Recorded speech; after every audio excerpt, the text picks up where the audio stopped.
Afolabi is an assistant professor of computer science at Northeastern University, London, bringing over 2 decades of expertise to the academic realm.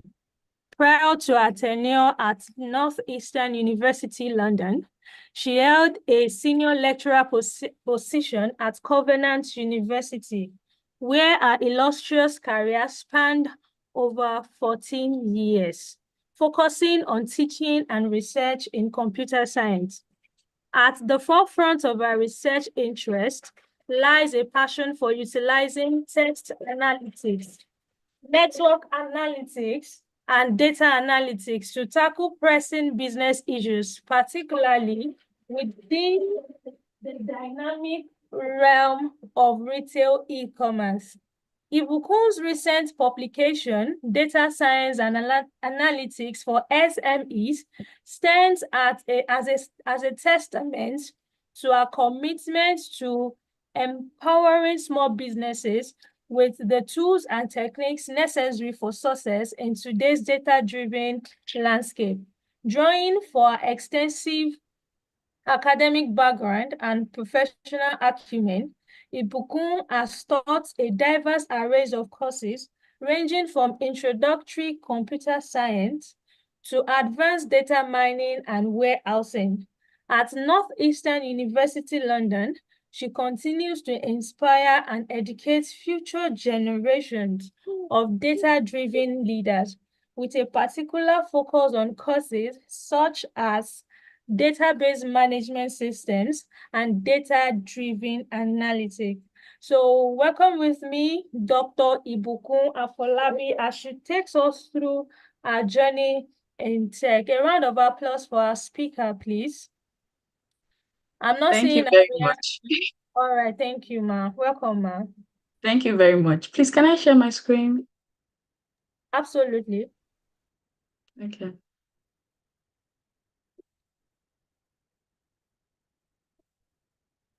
So, thank you very much for inviting me to talk today.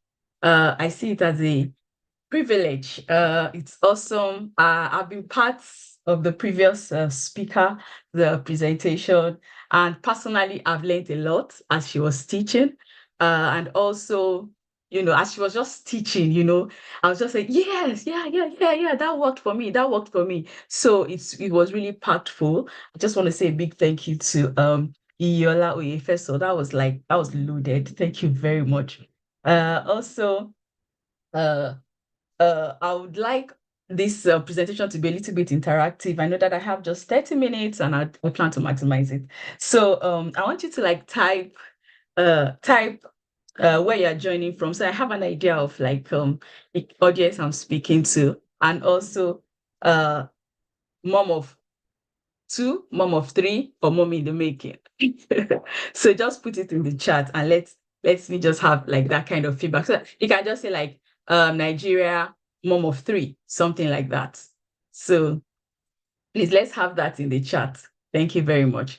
Another thing that I will also say is that I'll try to make the presentation just 20 minutes and so that I can take questions for 10 minutes.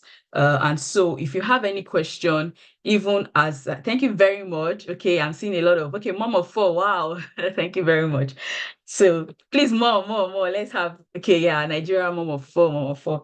Yeah, so it's really wonderful to be here. So I'll just like you as I'm talking, okay? If any question pops, into your mind, just put it in the chat. And then after I take the presentation, I'll use the 10 minutes to address the question. And also, if you can't see me at any point in time, like I'm just on my own or something, just say you're on your own. We can't hear you, that kind of thing. So that would really be nice. So that's the few housekeeping that I want to do.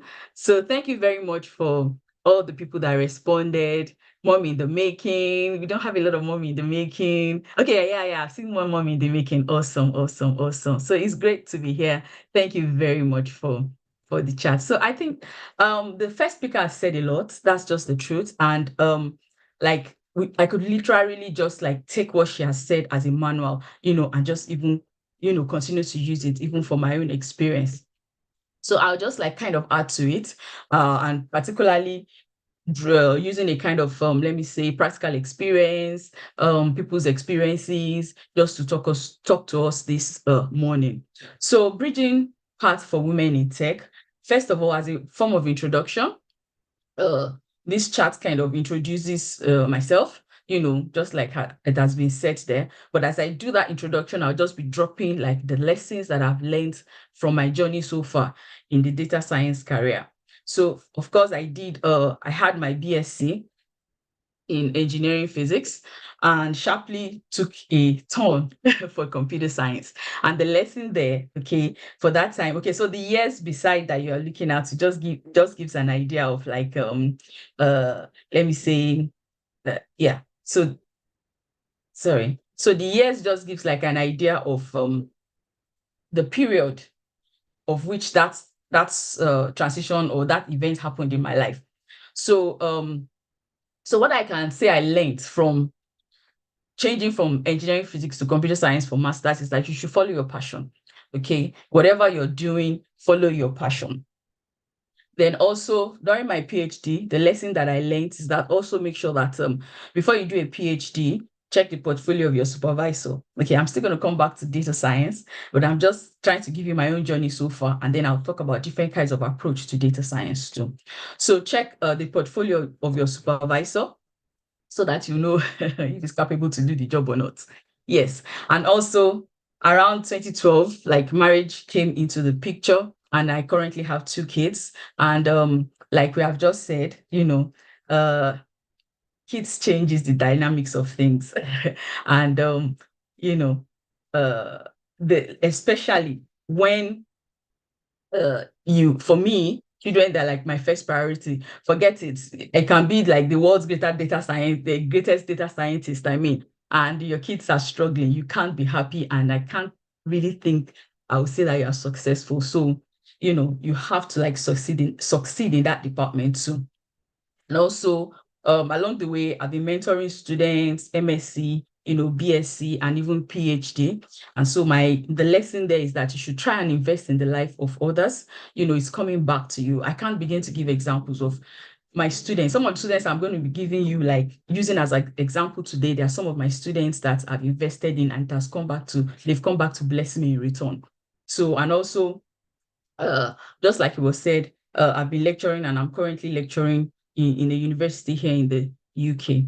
So I've done research, spoken at different events, and I recently launched my book that's in 2022. And then one great lesson I learned from that, launching the book is that don't ever underestimate yourself, because I actually wanted to publish the book in Nigeria before, and like the Holy just told me, look, just try, outside the country, maybe US or something. And to my greatest surprise, it was like, wow, this is really good stuff. So don't end up or ever underestimate yourself. Yeah. So my key expertise is, like was said, apply text analytics to business. Okay. Data mining to business, basically e-commerce, retail. That's what I love to do. So that is a typical part. Please, if you have any question, you can just drop it in the chat. That's the typical part for me. Okay, there are other data science career paths. For example, maybe you're an undergraduate. These days, you could have like you could study data science in the university as a course, or maybe you could do something like computer science and then go into data analytics.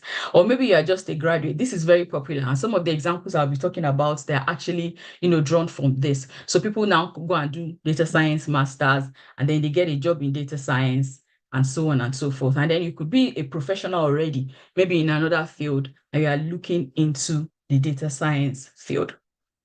Yeah. So these are some of the skills. Okay. So if you're a data scientist joining me, or you're thinking of venturing into the data science space, okay, these are some of the skills that you probably need to build up. Okay. So you could either be, that data business person, you don't really want to code. Okay. Or you could be like the core developer where you have to code a lot. That's the creative developer. Data developer, sorry, you want to even be the data researcher. So that there's a lot of things to unpack here, but I don't want to spend too much time, just to give us an idea of the skills, the core skills of a data scientist. Also, the top skills for data scientists, okay, there are the skills, like you have soft skills, you have hard skills. So as a data scientist, so if you're looking into becoming a data scientist, you have to be able to know how to think, public speaking, communication, critical thinking, problem solving, and so on and so forth, together with the technical skills. So that's just by way of introducing, the data scientists and what they do and their skills. And we have several learning platforms to build your data science skills, because I wasn't too sure about how to actually approach my presentation today, because I had an idea that there are people looking into, like the data science field that could also want to pick one or two things. And then we now go back to the mom part of the data science. Yeah. So yeah. So as a data scientist, you can either be like in teaching and research like I am, or you can be in the industry doing great stuffs, or you can actually be in consulting. Sometimes this kind of overlaps, or you can work remotely. Okay, so sometimes this kind of overlaps, or it overlaps. So you might want to also see how you can leverage, like you be in research and still be consulting for industry. That's what I mean. Okay. So, and you could also do remote. Well, the previous speaker said a lot about this particular, and interestingly, that most data science jobs come as remote. Okay, though we have physical ones, on ground ones, but the good thing about it, being a data scientist as a woman, as a mom, is that you get to pick, remote jobs. You have a pick of remote jobs, unlike other kind of jobs. So, like I said, I'm going to talk from the lessons I learned, perspective. So, one thing I want you to keep in mind as that's if you're working towards being a data scientist, if you're aspiring to be a data scientist, is that you should know that it's kind of challenging, and you constantly have to prove yourself. That's just it, because new things are coming up every day. It's dynamic, it's ever evolving. And also, you need to keep learning. You need to keep learning. You need to keep learning. Like, I'm just going to say it like that. Then you have to be ready to get out of your comfort zone sometimes. Okay. What I mean by that is, like, if you went into data science, for example, you love to code.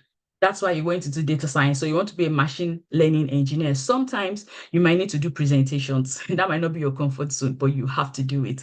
Okay. So that's why I said you might need to get out of your comfort zone, because it's kind of multidisciplinary. You need multidisciplinary skills. Somebody be like, okay, I'm a data scientist. What I want to do is just to create visuals and stuff like that. And somebody is telling me that I also have to have an idea of coding. It's multidisciplinary. And the issue with data science is that we get to solve problems in different fields of application. So definitely you will need to understand, like, the domain knowledge. Learn the domain knowledge of wherever you're trying to solve the problem. So if you're here on the call and you're looking in that direction, okay, these are things that you should have at the back of your mind even as you pursue. So, and of course, there's no there's no way out of it. Mathematics and statistics, even if it's the basic knowledge, you are going to need it. And also, as you start the journey, or even if you're already on the journey, you need to be kind to yourself. The previous speaker said something about that, which is very important. You need to be kind to yourself, in the sense that with all that I've listed above, it can throw you into a world of activity, a world of pressure, a world of demand. But when you always take time to think about yourself, what do I need? I need rest. What do I need? I need emotional stability. And you try to get that for yourself. Okay, well, I need a break. I need a vacation. Okay, it actually helps, because as a data scientist, it's all involving. Whether you're at work or whether you're at home, you're still working. So you need to be able to take care of yourself. I think she has said a lot about that. I don't want to overstress that. And also, never ever give up. And I say this with a reason. I say this with the reason that it is challenging. Sometimes you can get into the middle of, I've interacted with a lot of data scientists working in the field, because apart from just teaching and consulting in data science, I also like to find out how it is with people. I have a series called Conversations with Data Scientists on LinkedIn, my LinkedIn profile, and it has exposed me to learn a lot of what data scientists are going through. And I'll be sharing, few with us quickly in this brief presentation. So I know that sometimes it's demanding and sometimes you can be discouraged, okay, with a volume, like with volume of things that you have to learn, information overload. You've not even started getting your head around typical development, and they're talking about bringing AI into products even as a data scientist. You're not even done with that. They're talking about edge computing, and things just keeps like, evolving and evolving. So it's challenging. So never give up. Yes, now to the comfort zone that I really, really want to talk about. It's like lessons I learned as a mom in tech, like over the years, given the experience that I just shared with you. First of all, let me just say that for a data scientist, I'm sorry if I'm just talking about data scientists. I think that's my area of concentration, and that's what I've been asked to talk about. So some of them kind of applies to other kind of technology too, but I'm just like talking about data science because that's my AOC. So I'll just like to say, like, typically for data scientists, it's luckily for you anyway, it has a very high work-life balance. So you are cool as a mom or as a woman or as a lady or as a female to try to pursue this career, even though it's demanding, it's demanding, but because of the flexibility, just like the other speaker said, because of the flexibility and because of the fact that you can do remote, even when it's on site, you're not forced, because most of your job, it's about the brain. Like here in the West where I'm currently working, they don't even care whether you spend 24 hours of your day in the office. That's your business. If you cannot deliver what they have asked you to deliver, then you're just wasting their time. So it's more about, and that's how the nature of data science career is. It's more about what you can give.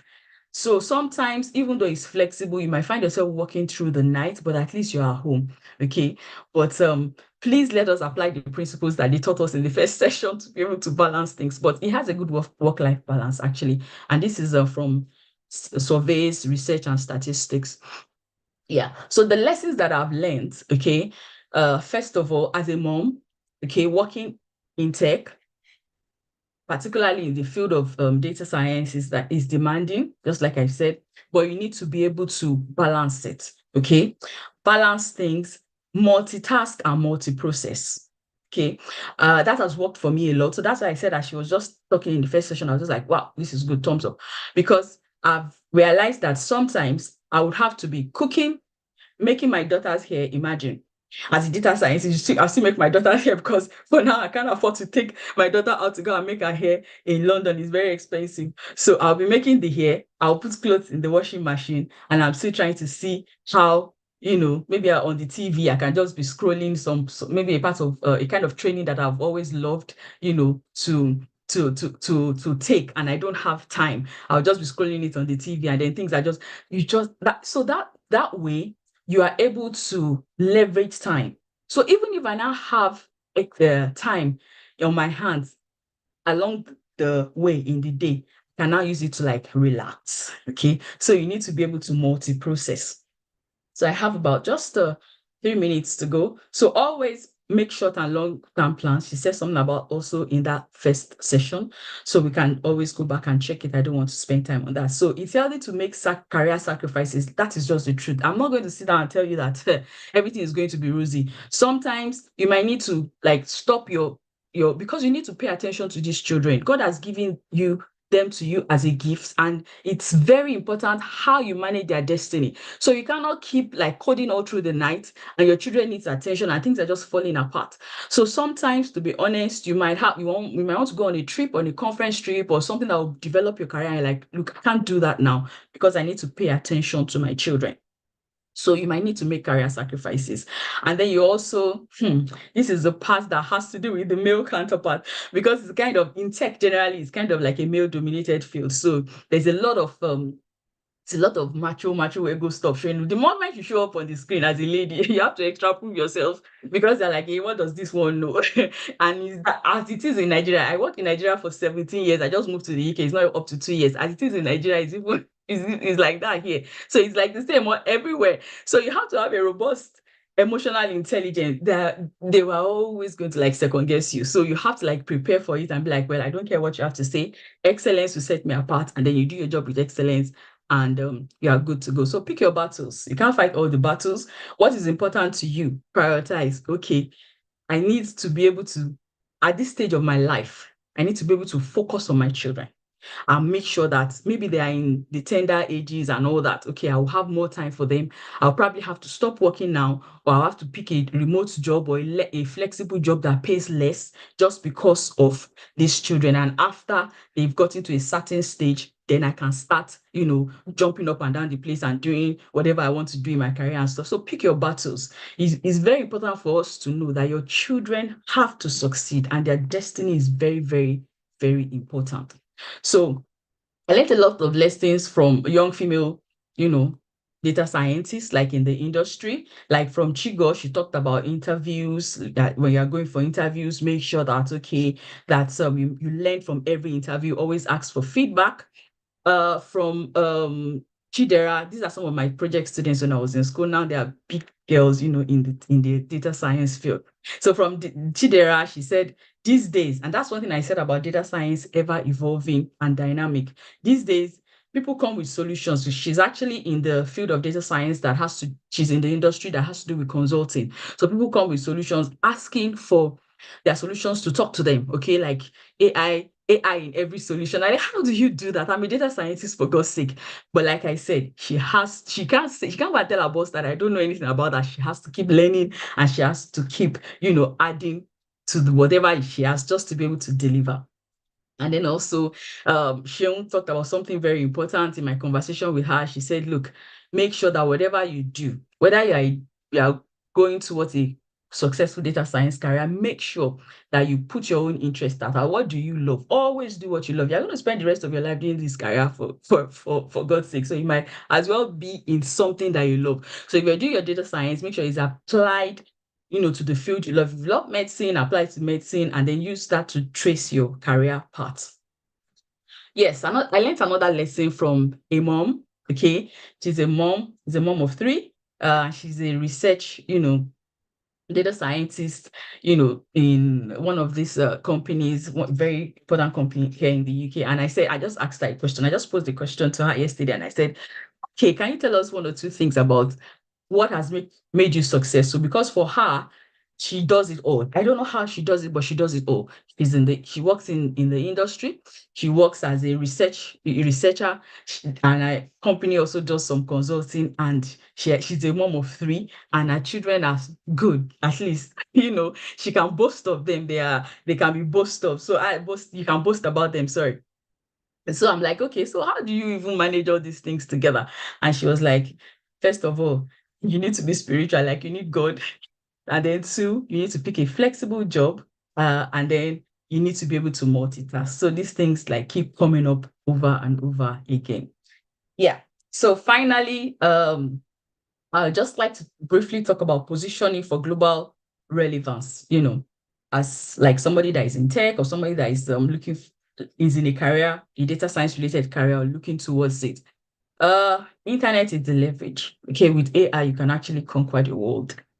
There's a lot of things that you can do. Even if you can't step out of Nigeria, okay, just make sure that you maximize the use of whatever is available online. And then when you're doing that, when you're trying to pick your trainings to be able to build your career, make sure that you pick trainings that is strategic, particularly as regards alumni benefits. Some of those trainings will position you for good work opportunity, even in the data science career. So don't just pick any training on any platform. Check out these things. Make sure that you have trainings that have projects, because wherever you're going, I'm talking about global relevance, whether it's in Nigeria or whether it's outside Nigeria, they're going to want to know what you have done, the practical projects that you have done. So the best way, if you don't have anybody that's going to employ you, that for you to get that experience, the best way to get that is on training platforms. And also you need to brand yourself. Like, I don't know how, I can't begin to recount how much LinkedIn has helped me in my career. Even getting this job, that I'm currently doing in the UK, LinkedIn has a lot to play with it, has a lot of part to play with it because they would always check you out. They would always check you out. They will always see what you have done. So whatever it is that you're doing, that's a very good platform to let people know that this is what you're doing. Even if you don't have any followers or whatever, just put it there. It will be handy one day or the other. So very important. Also build your network. It will help you to get references. So try and connect with people like you are in this conference, just try and attend conferences like this. Follow up later with the person that was in the conference that you think is relevant to you, and it will go a long way. And also you need a mentor. There is a world of information overload out there. So you just need somebody that has gone ahead of you to be able, in that particular field that you're interested in, whatever the tech field, to be able to tell you that this is how you go about it. And it's not all the time that you have to pay for mentors. There are ways to go about it. So you just need to find out and use AI to your advantage. It's very, very important. Instead of saying AI is going to take over my job, AI is going to do this, AI is going to do that, find out how it does those things and how it can actually help you to improve upon the efficiency of whatever it is that you're doing. If it's teaching, use it. If it's coding, if it's developing models, use it. Find out how to use it. Ride on the wings of AI to be an excellent person in whatever it is that you're doing. So that's where I'm going to stop because I wanted to give some few minutes for questions. At this point, I'll just go to the chat and see if there's any question that I can take. And if you've not typed your question, maybe you didn't hear when I said it last time, I still have about 5 minutes of my time to answer the question. Yeah. So I have a question here.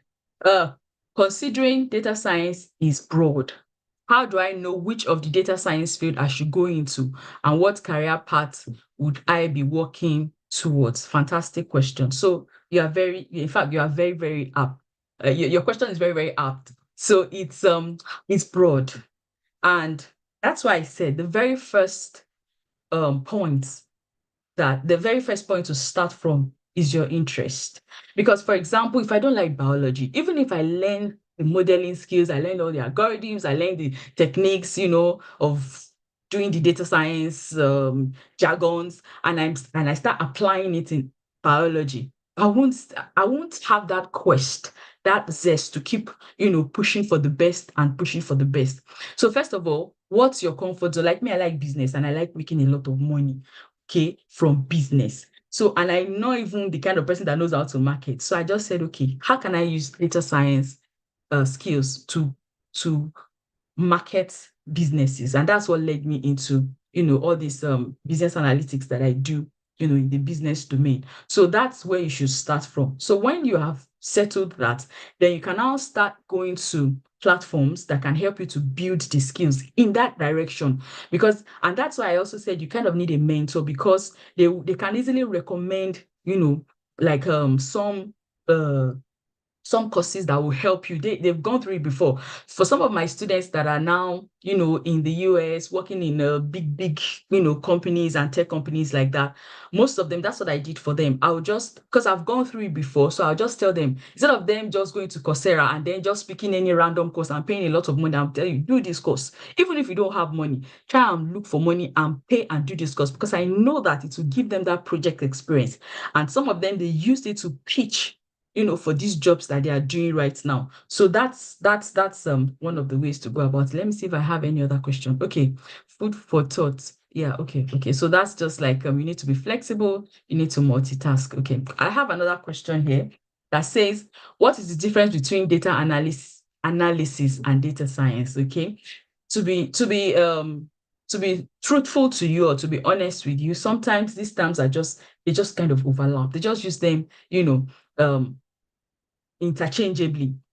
But if you are looking for the formal definition of data analysis, that has to do with you just being like working with numbers, being working with numbers, working with algorithms, and giving giving your solutions, the technical aspects. But for the data science, that one now involves what I just said, together with the communication skills, with the presentation skills, together with how you actually link like inferences. Because, for example, I work with businesses a lot, consult for businesses a lot. They don't care how many neural network you know, or how many algorithms that you can flex. What they know, what they want is that, look, my business is in point A in revenue. I want you to help me to move it to point B in revenue with data science, because I've heard that it can do that. So they're always checking the bottom line, they're always checking the return on investment. So as a data scientist,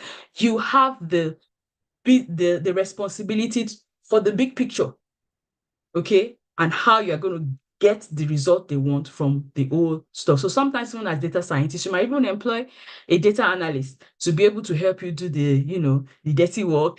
And then, because you know what you're doing, you can now direct it, and then you can direct them and probably direct them. That's my own understanding of the difference. Yeah. So let me see if I have more questions.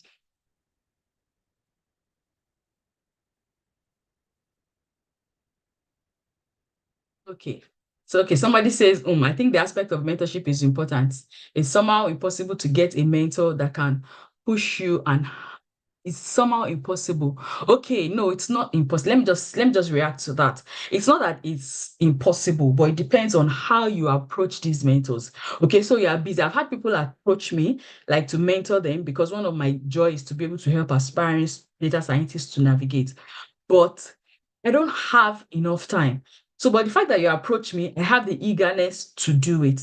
So I will try and create time. But that time now has to be like flexible. So you have to be customizable, ready to adapt to the time plan or timetable of the mentor, and ready to, at least in the initial, ready to take out whatever they're ready to give you. So if you're, the truth is that mentoring work is beneficial both ways. There's a lot of things I've learned from the people I'm mentoring. So if you're a good mentor, you should be ready to help other people. So if you are able to get in touch with mentors that that are actually passionate about mentoring, they will be able to give you time, but the time might not be much. But and you to prepare yourself for mentoring. You don't want to get there. Here's just 10 minutes.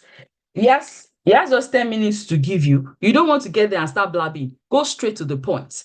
And then the person will know that you are serious. Okay. Prepare what you need the person to help you with, even ahead of time, so that the person will know that it's good value for my time. And then you can't get 1 hour of somebody's time. Okay. Particularly if they are really like giants up there. So you just ask for 10 minutes. Okay. So it depends on the way you approach it. And there are always there is a way to present your case that it will look as if it's going to be beneficial to that mentor to be able to have time to be able to listen to what you have to say. Yeah.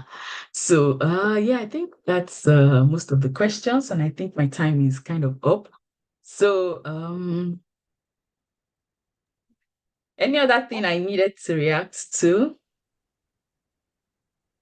Yeah. If there is none. Yeah, someone said, "Are you going to mentor me?" Yeah, fantastic. Just reach out to me and I'll tell you the time that is okay for me for us to talk, and then we can just take it up from there. Yeah, thank you All very right. much. I think I'm done. Thank you, Ma, for your time. Please, let's give our speaker a round of applause. We've learned that we should never underestimate ourselves, no matter what, no matter the years it takes or the time we need to invest into it. We should make sure we do not overestimate ourselves. And as mothers, we need to learn